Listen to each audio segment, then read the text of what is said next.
Hello everyone, I welcome you all to I exam B.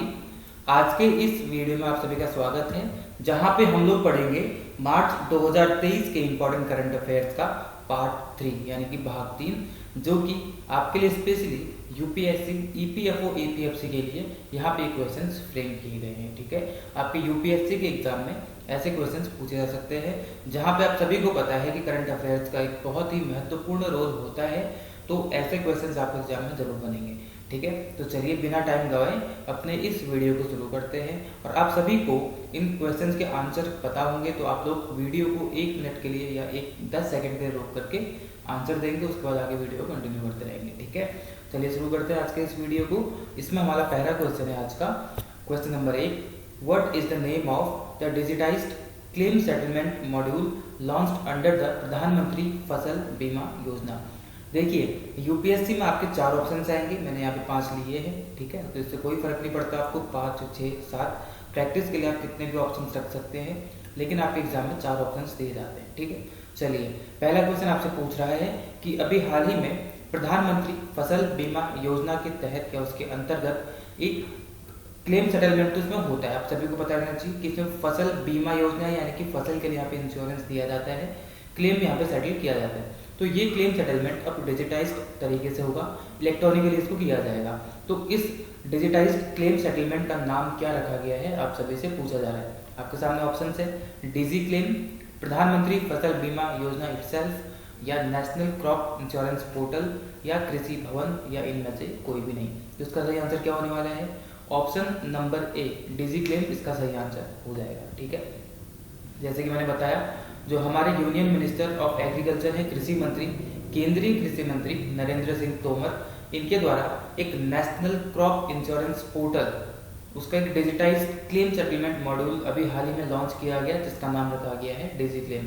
इसको प्रधानमंत्री फसल बीमा योजना के अंतर्गत इसको खोला गया है। इसके तहत जितने भी क्लेम्स का सेटलमेंट फार्मर्स के लिए किया जाता है, उन सभी को अब डिजिटली किया जाएगा, इलेक्ट्रॉनिकली उनको किया जाएगा। Claim will be dispersed electronically.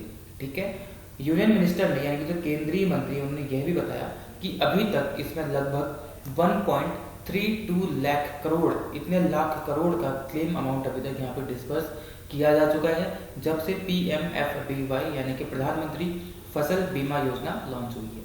ठीक है, ये सब कुछ आपको इस डिजी क्लेम के बारे में जानना था। अब यहाँ पे इंपॉर्टेंट कीवर्ड्स क्या आते हैं? सबसे पहला आता है PMFBY यानी कि प्रधानमंत्री फसल बीमा योजना। तो आपसे इसके बारे में क्वेश्चंस बन सकते हैं। तो प्रधानमंत्री फसल बीमा योजना, इसको 18 फरवरी 2016 को हमारे वर्तमान प्रधानमंत्री नरेंद्र मोदी जी के द्वारा इसको लॉन्च किया गया था, जो कि एक इंश्योरेंस सर्विस है फार्मर्स के लिए, उनके यील्ड्स के लिए। उनकी जो फसल होती है, अगर वो खराब हो जाती है या कुछ भी उसमें ऐसी घटना हो जाती है, तो उन सब की इंश्योरेंस के लिए यहाँ पे बेसिकली ये एक स्कीम है। जो प्रधानमंत्री फसल बीमा योजना है, इसके अस्तित्व में आने से पहले यहाँ पे 2 स्कीम्स हुआ करती थी, जिसका नाम था agricultural insurance scheme NAIS, national agricultural insurance scheme, और दूसरी स्कीम थी modified national agricultural insurance scheme यानी कि MNAIS। इन 2 स्कीम्स को रिप्लेस करके एक सिंगल स्कीम लाया गया, जिसका नाम रखा गया प्रधानमंत्री फसल बीमा योजना। इस प्रधानमंत्री फसल बीमा योजना का मेन उद्देश्य क्या था? To reduce the premium burden on farmers. Farmers को जो भी प्रीमियम इसमें भरना पड़ता है, उसका बर्डन फार्मर से कम हो जाए, और उसके साथ साथ ensure early settlement of crop assurance, और क्रॉप एश्योरेंस के लिए उनको जल्दी से जल्दी सेटलमेंट दिया जाए, ये चीज़ सुनिश्चित किया जाए उस क्लेम के लिए। ये सारी की सारी चीज़ें यहाँ पे इस उद्देश्य के साथ इस योजना को लाया गया था। ठीक है, तो इतनी जानकारी आपको इस क्वेश्चन से मिलती है, जो कि आपके लिए काफ़ी इंपॉर्टेंट है।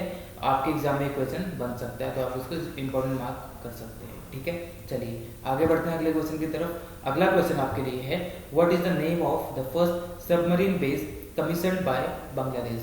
अभी हाल ही में हमारे पड़ोसी देश बांग्लादेश के द्वारा एक पहला सबमरीन बेस कमीशन किया गया है। आपको बताना है कि उसका नाम क्या है। Option number A BNS Cox's Bazar, BNS Sheikh Hasina, BNS Pekua, BNS bay of Bengal, या फिर नन ऑफ द अबव। अब आप बोलेंगे कि बांग्लादेश हमारे लिए इंपॉर्टेंट क्यों हो जाता है? देखिए, वैसे तो हर देश में कभी ना कभी कोई ना कोई सबमरीन कमीशन होती ही रहती है, फिर हम लोग बांग्लादेश को क्यों पढ़ रहे हैं? क्योंकि बांग्लादेश एक ऐसा देश है जो इंडिया की वजह से अस्तित्व में आया था 1971 में, जब उस समय भी पाकिस्तान हुआ करता था, इसको बोलते थे ईस्ट पाकिस्तान, और जो वर्तमान में पाकिस्तान है उसको बोलते थे वेस्ट पाकिस्तान। ठीक है, तो दोनों एक ही मुल्क हुआ करते थे, लेकिन 1971 में इंडिया ने यहाँ पे बांग्लादेश को आज़ाद कराया, ईस्ट पाकिस्तान को आज़ाद कराया पाकिस्तान से, और इसका नाम रखा गया क्या, बांग्लादेश। शेख मुजीबुर रहमान इसके पिता कहलाए जाते हैं। ठीक है, तो शेख हसीना वर्तमान में यहाँ की प्रधानमंत्री हैं। तो इस ईस्ट पाकिस्तान का अस्तित्व भारत की वजह से ही है, इसलिए यहाँ पे कुछ भी डेवलपमेंट्स या कुछ भी चीज़ें होती हैं तो वो हमारे इंडिया के लिए भी काफ़ी महत्वपूर्ण साबित होती हैं। तो अभी हाल ही में यहाँ पे देश की पहली सबमरीन बेस को यहाँ पे कमीशन किया गया है। इसका नाम क्या रखा गया है, कॉक्स बाजार वहाँ पे है, उस कॉक्स बाजार में ही इसको अभी कमीशन किया गया। इसका नाम रखा गया BNS शेख हसीना, यानी कि बांग्लादेश नवल शिप शेख हसीना। यहाँ के प्रधानमंत्री हैं शेख हसीना, इनके द्वारा इसको उद्घाटन इसका किया गया, कमीशन इसको किया गया, इसलिए इसका नाम क्या रखा गया है, BNS शेख हसीना। ठीक है, इसके बारे में कुछ चीज़ें जान लेते हैं। Prime minister Sheikh Hasina inaugurated the first submarine base of Bangladesh BNS Sheikh Hasina at Pekua in Cox's Bazar. यहाँ पे कॉक्स बाजार है, यहीं पे इसको इनॉग्रेट किया गया। जो उइगुर मुस्लिम्स हैं उनको भी कॉक्स बाजार में ही शिफ्ट किया गया था कुछ टाइम पहले, आप सभी को अगर पता होगा तो। ठीक है, the newly commissioned submarine base would help navy increase its operational capacity. जो बांग्लादेश की नेवी है ये अपनी ऑपरेशनल कैपेसिटी को बढ़ा सकती है। कहाँ पे बढ़ाएगी, ऑब्वियसली बे ऑफ बंगाल में, बंगाल की खाड़ी में अपनी ऑपरेशनल कैपेसिटी को बढ़ा सकती है। वहाँ से गुजरने वाले कोई भी शिप को इस सबमरीन बेस से काफ़ी हेल्प साबित होगी। ठीक है, जो ये यहाँ पे सबमरीन बेस अभी हाल ही में इनॉग्रेट किया गया है, यहाँ पे बांग्लादेश की गवर्नमेंट ने चाइना के साथ मिलकर एग्रीमेंट साइन किया था इस सबमरीन के निर्माण के लिए सितंबर 2019 में। सितंबर 2019 में एक एग्रीमेंट साइन किया गया था बांग्लादेश और चाइना के बीच में इस सबमरीन बेस के कंस्ट्रक्शन के लिए। तो आपके लिए क्वेश्चन भी बन सकता है, तो किस देश की मदद से इसको कंस्ट्रक्ट किया गया था इस सबमरीन बेस को, इंडिया, चाइना या कोई और देश? तो आप लिखेंगे वहाँ पे क्या, चाइना। सितंबर 2019 में इसको एग्रीमेंट को साइन यहाँ पे किया गया था। ठीक है, बांग्लादेश के बारे में जान लेते हैं। बांग्लादेश की राजधानी ढाका है और यहाँ की करेंसी क्या है, टका। प्रधानमंत्री यहाँ की शेख हसीना है। इतनी जानकारी आपको इस क्वेश्चन से मिलती है। इसका सही आंसर क्या हो जाएगा, option number B, BNS Sheikh Hasina. चलिए आगे बढ़ते हैं। आगे बढ़ने से पहले आप सभी के लिए एक बहुत ही इंपॉर्टेंट न्यूज़ या अनाउंसमेंट, आप कुछ भी समझ लीजिए। जैसे कि आपको सामने दिख रहा होगा, all India mock test UPSC EPFO यानी कि एग्जाम भी आपके लिए एक ऑल इंडिया मॉक टेस्ट लेके आ रहा है, जिसमें आप सभी को पार्टिसिपेट करना है, ज़्यादा से ज़्यादा संख्या में पार्टिसिपेट करना है और पूरी पढ़ाई के साथ आकर के आपको यहाँ पे पार्टिसिपेट करना है। क्यों, इससे होगा क्या, देखिए सबसे पहले डेट आपको देता हूँ। डेट है 29 और 30 अप्रैल, 29 और 30 अप्रैल को ये मॉक टेस्ट किया जाएगा, कराया जाएगा, तो इसमें आपको पार्टिसिपेट करना है। इससे क्या होगा, इसमें जो भी टॉप 5 रैंकर्स होंगे, ध्यान से सुनेंगे आप लोग, जितने भी टॉप 5 रैंकर्स इसमें आएंगे उन सभी को, उन टॉप 5 को क्या दिया जाएगा, हमारा कोर्स बिल्कुल फ्री ऑफ कॉस्ट वो दिया जाएगा। ठीक है, फ्री ऑफ कॉस्ट दिया जाएगा। तो आपको पढ़ना है और अच्छे से परफॉर्म करना है इस ऑल इंडिया मॉक टेस्ट में। आपको टॉप 5 में आना है ताकि आपको पूरा का पूरा कोर्स फ्री में मिल जाए। ये आपके लिए, हमारे लिए यहाँ से क्या रहेगा, एक प्राइज रहेगा आपके लिए, गिफ्ट नहीं प्राइज रहेगा आपके लिए। ठीक है, चलिए इसके अलावा जो लोग टॉप 5 में नहीं आ पाएंगे उनका क्या होगा, ठीक है, उनके जितने भी मार्क्स यहाँ पे आएंगे उसके बेसिस पे उनको कुछ ना कुछ परसेंटेज यहाँ पे दिया जाएगा, जरूर 60 से 80% के बीच में या 90% के बीच में, उन सभी को उनके मार्क्स के आधार पे कोर्स पे डिस्काउंट दिया जाएगा। तो इस डिस्काउंट को लोग अवेल कर सकते हैं। तो उसके लिए भी आपको मेहनत करनी है, ट्राई करना है कि आप टॉप 5 में आ जाओ। नहीं भी आ पाते हैं किसी वजह से तो कोई बात नहीं, ज़्यादा से ज़्यादा रैंक में आपको आना है ताकि आपको ज़्यादा से ज़्यादा डिस्काउंट यहाँ पे मिल सके। ठीक है, तो 29 और 30 अप्रैल की डेट को अपने कैलेंडर में मार्क कर लो।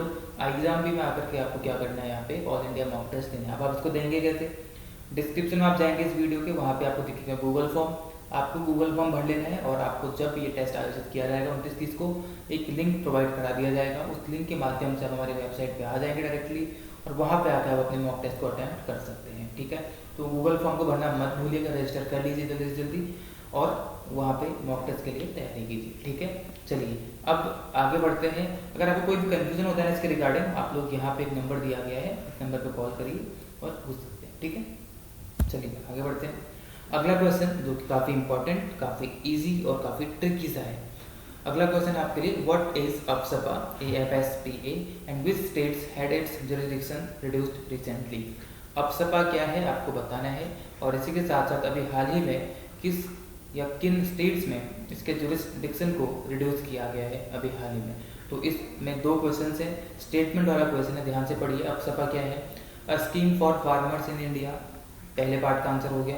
N act granting special power to the Indian arm forces, पहला part. A law to regulate air pollution, पहला पार्ट। सेकंड पार्ट है, इसके जुरिसडिक्शन को अभी रिसेंटली रिड्यूस किया गया है, कहाँ कहाँ पे, Nagaland and Manipur, second part. Assam, Nagaland and Manipur, second part. Manipur and Arunachal Pradesh, second part. तो देखिए इस क्वेश्चन का आंसर आप सभी लोग केवल पहले पार्ट की वजह से ही भी दे सकते हैं, अगर आपको पता है अप्सपा क्या है। अप्सपा एक पावर है जो कि स्पेशल पावर है, जो कि आर्म फोर्सेस को दी जाती है, डिस्क्रिशनरी पावर उनके लिए है। किसी भी डिस्टर्ब एरिया में वो लोग फिर वहाँ पे इस चीज़ को यूज करते हैं, किसको, अप्सपा को।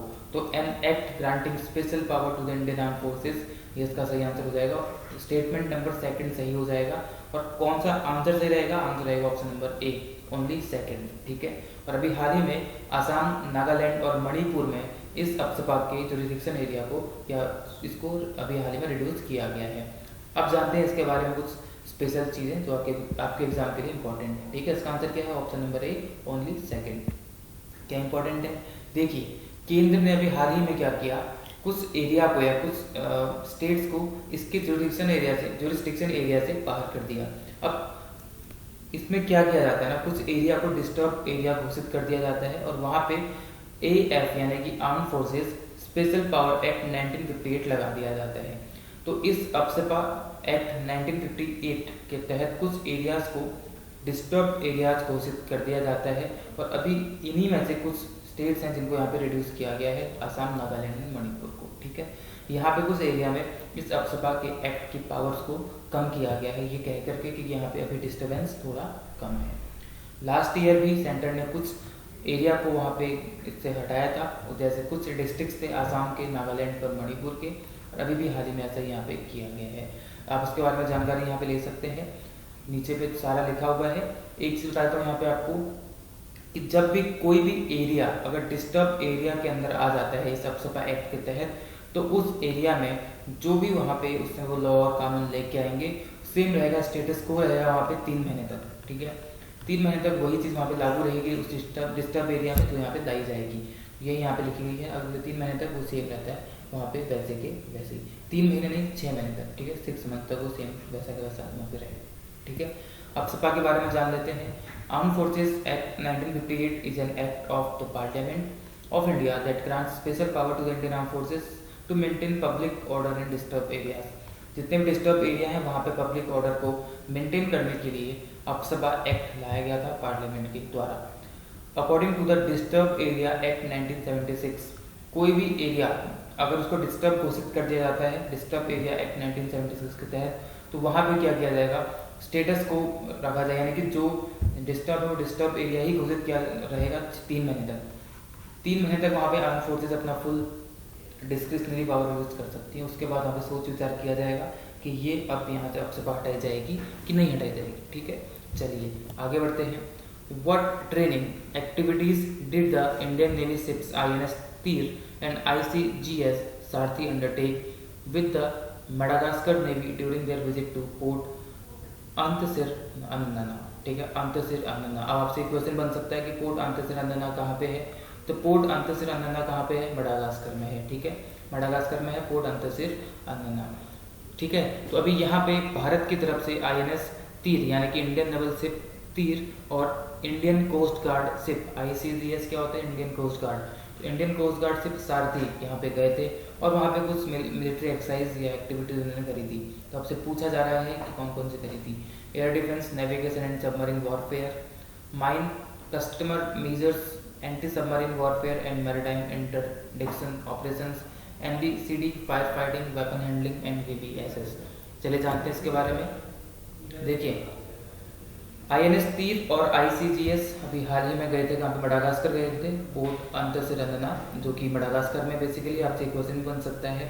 तो यहाँ पे कौन कौन सी एक्सरसाइज यहाँ पे हुई थी इनकी आपसे पूछा जा रहा है। तो यहाँ पे लिखा हुआ है फायर फाइटिंग, वेपन हैंडलिंग और visit board search and seizure यानी कि VBSS। तो ये एक्सरसाइज यहाँ पे की गई थी जो कि यहाँ पे अंडरटेक की गई थी। ठीक है, तो इसका आंसर क्या हो जाएगा आपका ऑप्शन नंबर यानी कि स्टेटमेंट थर्ड यहाँ बिल्कुल सही है। तो स्टेटमेंट थर्ड कहाँ पे, ऑप्शन नंबर बी। ठीक है, ऑप्शन नंबर बी इसका सही आंसर हो जाने वाला था। मेडागास्कर की राजधानी क्या है, अंतनानरिवो, और करेंसी यहाँ की क्या है, रियाली। ठीक है, तो ये आपके लिए यहाँ पे दोनों हो जाने वाले इंपॉर्टेंट। आगे बढ़ते हैं। What is the objective of the urban climate film festival being organised by the national institute of urban affairs. अभी हाल ही में national institute of urban affairs के द्वारा अर्बन क्लाइमेट फिल्म फेस्टिवल को ऑर्गेनाइज किया गया। तो आपको बताना है कि इसका ऑब्जेक्टिव क्या था। To showcase urban infrastructure projects implemented by smart cities in India, to highlight the impact of climate change on life in rural areas, to promote environmentally responsible behavior among citizens। तो इन तीनों में से कौन सा statement सही है आप सभी को ये बताना है। अगर आप लोग उसका नाम ध्यान से देखेंगे इस फेस्टिवल का, तो आपको इसका आंसर मालूम चल सकता है। अर्बन क्लाइमेट फिल्म फेस्टिवल यानी कि क्लाइमेट को लेकर के यहाँ पे फिल्म के माध्यम से जानकारी दी जाएगी लोगों को, तो उसी के बारे में यहाँ पे बताया जाएगा। तो देखते हैं इसमें क्या इसका सही आंसर होने वाला है, इसके बारे में जान लेते हैं पहले। The national institute of urban affairs NIUA ने एक urban climate film festival organise किया जो कि पहला है इस तरीके का। ठीक है, थ्रू द सिटीज या SITII cities programme under U20 engagement events. Cities programme जो कि ऑलरेडी चल रहा था, ये पहले से ही अस्तित्व में है, उसके तहत ही पहला urban climate film festival organise किया गया। तो इसका ही मेन उद्देश्य क्या है आपसे पूछा जा रहा है। It is being organised with the support of ministry of housing and urban affairs, government of India, France की गवर्नमेंट या डेवलपमेंट एजेंसी और यूरोपियन यूनियन, इन तीनों के द्वारा, गवर्नमेंट ऑफ इंडिया, फ्रांस और यूरोपियन यूनियन, इन तीनों के द्वारा इसको ऑर्गेनाइज किया गया था। इनके ही द्वारा क्या किया जाता है, इस सिटीज प्रोग्राम को भी चलाया जाता है। ठीक है, तो इसमें क्या क्या किया जाएगा, to create wider awareness of the impact of climate change on life, कि लोगों के अंदर क्लाइमेट चेंज की वजह से क्या क्या फर्क पड़ रहा है लोगों में, उसके बारे में जागरूकता फैलाना इसका मेन उद्देश्य रहने वाला है। And engage the public in the dialogue on sustainable urban development. Sustainable urban development के लिए लोगों के अंदर लोगों के साथ एक वार्तालाप करना, डायलॉग करना, ये इसका मेन उद्देश्य रहने वाला था। तो इसका सही आंसर क्या हो जाएगा आपका, to promote environment responsible behaviour among citizen. Citizens के अंदर एक एनवायरमेंट फ्रेंडली बिहेवियर को लेके आना इसका मेन उद्देश्य होने वाला था। ठीक है, इसके बाकी ऑब्जेक्टिव्स आपको यहाँ पे देखने के लिए मिल जाएंगे, आप लोग से स्क्रीनशॉट ले सकते हैं और इसको आराम से पढ़ भी लेंगे इसको। ठीक है, फिलहाल मैं इसका आंसर आपको बताता हूँ। इसका आंसर क्या होने वाला था, ऑप्शन नंबर स्टेटमेंट 3 इसका सही आंसर है, तो ऑप्शन नंबर ए इसका सही आंसर हो जाएगा। ठीक है, to promote environment friendly behaviours among citizen. ठीक है, चलिए आगे बढ़ते हैं और क्या क्या चीज़ें इसमें होने वाली है। ये सारा आप लोग देख सकते हैं about the national institute of urban affairs. ठीक है, urban affairs, national institute of urban affairs के बारे में आप लोग यहाँ से पढ़ सकते हैं। ठीक है, लिखा हुआ है। सिटीज प्रोग्राम क्या है, सिटीज का मतलब है city investment to innovate, integrate and sustain, कि यहाँ पे क्या किया जाएगा, यूरोपियन यूनियन, फ्रांस और इंडिया के द्वारा मिल करके कुछ सिटीज को सिलेक्ट किया गया जिसमें कि 12 स्मार्ट सिटीज हैं भारत की। उसमें इनोवेशन लेके आ जाएगा, इनोवेटिव तरीके से वहाँ पे डेवलपमेंट किया जाएगा और सस्टेनेबल अर्बन इंफ्रास्ट्रक्चर डेवलपमेंट वहाँ पे किया जाएगा। तो इस सिटीज प्रोग्राम के तहत ये सारी चीज़ें की जाएंगी और इसमें कौन कौन शामिल है, फ्रांस, इंडिया और यूरोपियन यूनियन। ठीक है, चलिए आगे बढ़ते हैं। Who has been appointed as the AHF athlete brand ambassador from India by the Asian Hockey Federation? मैं चाहता हूँ कि इसका आंसर आप लोग देंगे कमेंट सेक्शन में, नहीं दे पाएंगे तो आगे मैं आपको इसका आंसर बता दूंगा, कमेंट सेक्शन में पिन भी कर दूंगा इसका आंसर क्या होने वाला है, लेकिन काफ़ी चर्चाओं में भी था तो आपको इसका आंसर पता होना चाहिए। ठीक है, आगे बढ़ते हैं। What is the name of the newly discovered species of moray eel at the Mudasaladoi Fish Landing Center of the Cuddalore coast? देखिए कुडालोर कोस्ट कहाँ पे, ये तमिलनाडु में है। ठीक है, तमिलनाडु में ये है। तो यहाँ पे एक स्पीसीज को, जो कि मोरे ईल की एक स्पीसीज को डिस्कवर किया गया, आपसे पूछा जा रहा है कि इसका नाम क्या है। ठीक है, इसका नाम किसके उस पर रखा गया है, इसका नाम किसके उस पर रखा गया आपको पूछा जा रहा है यहाँ पे, तमिलनाडु ईल कुडालोर मोरे। ठीक है, जिम्नोथोरेक्स तमिलनाडुनेसिस ब्राउन ईल या मुडासलाडोई ईल, इसका नाम किसके नाम पर रखा गया, थोड़ा टफ है, आपको डायरेक्टली बता देता हूँ, ऑप्शन नंबर सी इसका सही आंसर होने वाला है। ठीक है, चलो आगे बढ़ते हैं। ये सारी जानकारी यहाँ पे है। तमिलनाडु की राजधानी Chennai, chief minister M.K. Stalin और R.N. रवि यहाँ के गवर्नर हो जाएंगे। चलिए आगे बढ़ते हैं। What is the name of the Indian boxer who won a gold medal at the IBA women's world boxing championship 2023 in the 48 kg category. World boxing championship, जो वुमेन वर्ल्ड बॉक्सिंग चैंपियनशिप 2023 हुई, तो 48 KG category में इन पांचों में से किसने gold medal जीता था आपको बताना है, ठीक है। तो इसका सही आंसर क्या होने वाला है, साउडी बोरा या नीतू गंगास, निखात जरीन, लवलीना बोरगोहेन या फिर नन ऑफ द अबव। इसका सही आंसर क्या हो जाएगा आपका ऑप्शन नंबर नीतू गंगास वाला, ऑप्शन नंबर क्या हो जाएगा इसका बी, ठीक है। इसका आंसर क्या हो जाएगा B, option number B Neetu Ghanghas. इसके बारे में सारी जानकारी यहाँ पे लिखी हुई है, आप लोग इसको पढ़ सकते हैं। 48 केजी कैटेगरी में गोल्ड मेडल यहाँ पे दिया गया था। इसके अलावा जितनी प्लेयर्स हैं उन सबको क्या क्या दिया गया था यहाँ पे सारा लिखा गया है, कौन कौन सी कैटेगरी में थे। निखत जरीन 50 केजी में, स्वीटी बोरा इनको 81 और लवलीना बोरगोहेन 75 पूछा गया था 48, तो 48 में कौन है, नीतू, ठीक है। चलिए आज का आखिरी question, who unveiled the statues of lord Basaveshwara ji and Nada Prabhu Kempegowda ji. बहुत ही इजी क्वेश्चन, इसका आंसर भी आप लोग कमेंट सेक्शन में देंगे, ठीक है। नीचे आंसर देंगे कमेंट सेक्शन में, मैं पिन भी कर दूंगा, आप लोग इसका आंसर देंगे, आपको पता होगा। तो हाल ही में लॉर्ड बसवेश्वर और नंद प्रभु कैंपेगौड़ा जी की मूर्ति को किसने अनवील किया है कर्नाटका में, आप सभी को बताना है, ठीक है। चलिए कर्नाटका, इसके chief minister Basavaraj Bommai, governor Thawar Chand Gehlot, capital यहाँ की लखनऊ, ठीक है। चलिए आज के इसमें इतने ही क्वेश्चन थे जो आपके एग्जाम के लिए इंपॉर्टेंट है। आगे आने वाले वीडियो में आपको फिर से अगला पार्ट लेके आऊँगा जहाँ पे दूसरे इंपॉर्टेंट करंट अफेयर्स को हम लोग देखेंगे। चलिए good bye, take care and be 50% faster. Thank you.